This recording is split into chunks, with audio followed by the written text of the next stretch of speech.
It was an interesting question, actually, Nicole. You know, going back and kind of going, what was the secrets of success actually for us in terms of getting our membership online? And I say success because it has been successful for us. I would say I don't think anyone in the club will question it. So you know, there was three things that you know, as we learned through our journey, that are really essential for success. And I think these are the things we focus on. Number one was the user experience, and I said user experience from the person paying the sub, so the parent, the player, you know, family member, whoever, making sure that it's as simple as possible for them to execute the task. Let me put it that way, right? And that was really key. So, and what you know, the types of things that we talked about as we went through, there's a 3-step process. First of all, getting onto the form, so making sure the web links are available off our homepage or circulated in emails, so people can just click straight through. When they're filling out the form, making sure the form is as simple as possible. And by that I mean is just gathering the information that you absolutely need, pushing back, and you'll be surprised once you start launching in a club, people will kind of come out of the woodwork and ask you to add all sorts of questions to your form, because it's the first time they get to see it as being able to poll your user or your membership base. Keep it simple, you know, just keep the form as easy as possible for those first-time users to fill it out. And then even to the point of the checkout, I mean, I know this doesn't suit all clubs, but you know, we were conscious of it as well. There are lots of different options that you can do through the Clubforce solution. You know, you enable pay later, you enable pay by, you know, register online, pay cash later. From our perspective, we wanted to keep that simple as well, and you know, we just kept it so pay immediately now with credit card, so it reduced a whole load of back office tasks and kept it really simple for the parents, excuse me, the parents and the players as well. So you know, really important to think about your journey, your users' experience journey, and keep it as simple as possible. So I think that's one success. The other success is start small. So, and again, define what small is. So you know, sometimes the journey online can be you know, a daunting task for clubs. You know, we considered ourselves maybe going with underage or sections of underage just to try it out and see. But at the end of the day, we went with the full club. But we pushed things like lotto and events and more complicated things to push those out. So we just kept it very focused, kept it simple, kept it on membership first, and then went on our journey and built out later. So again, I think you define what small for you is, and then really just focus on that and make sure that's successful. And the last piece is really important, which is engage with your membership and promote it, particularly the first 2 years when you're building that, when you're building out that new experience. You know, we did a number of different things within Nemo to kind of help this. So for example, we set up a free membership draw to encourage people who engaged at the end of, or whoever had paid by the end of January were entered into a free draw to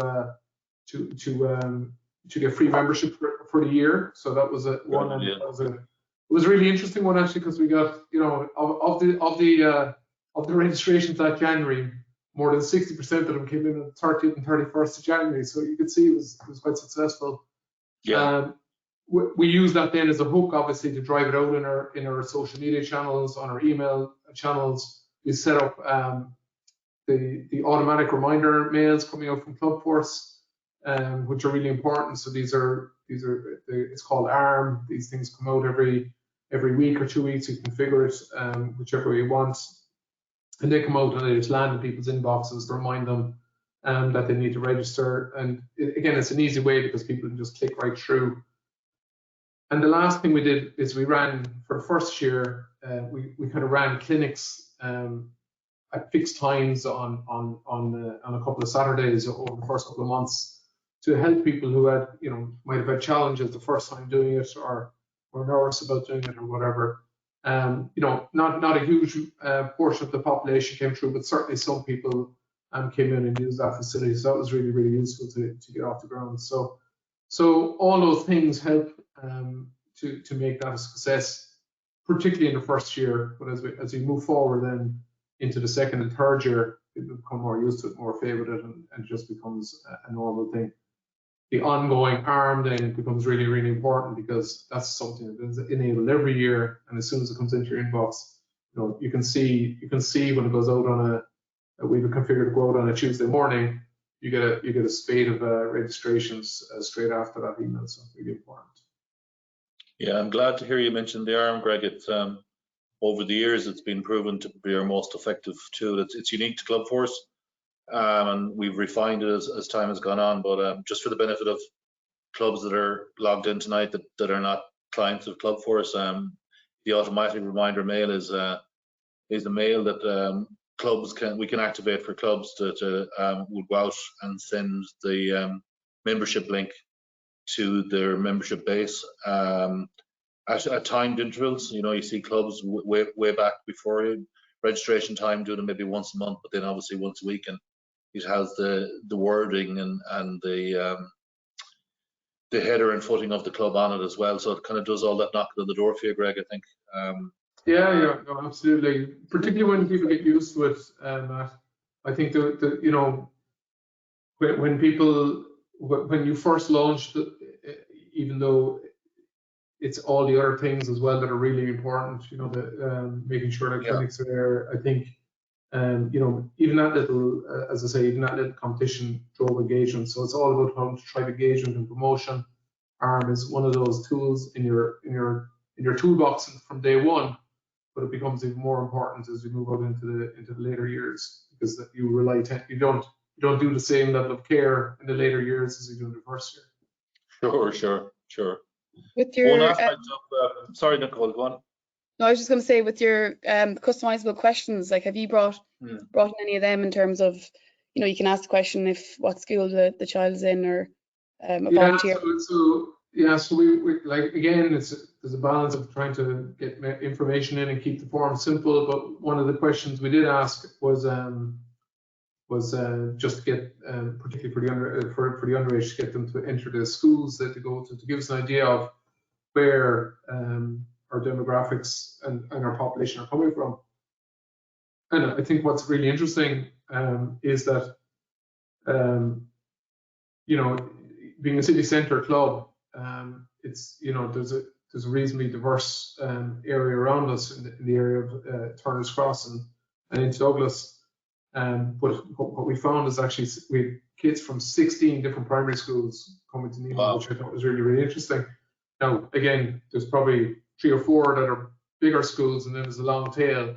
But it was really interesting to see that demographic. But it also allowed us to make informed decisions about where we invest some of our coaching time, where we may be even losing some players or some ground, and maybe we need to refocus on certain schools. So an insightful piece of information that we were able to get. Yeah, that's great. Like, use of the system is, for what it's meant to be for, which is a CRM system, and allow you to plan strategy. Another thing that, and I think you Nemo do it as well, we learned over the years is that obviously, well, it's no big secret that volunteers are scarce, but in very built up areas with big numbers like you have yourselves, you have a lot of blow-ins who are very valuable to a club, but sometimes they think because they never played the game they have nothing to add, and maybe sometimes they think if they're blow-ins and they're new, they don't know who to go and talk to. But you use the volunteer and drop-down menu, Greg, and picked up people with other skill sets as well, didn't you? Yeah, so it's definitely, we gather that kind of information as well, and it again enables us to engage people who, as I say, mightn't be familiar with some of the structures or some of the people within the club. So it's definitely another way in for people to get involved. So again, another really useful insight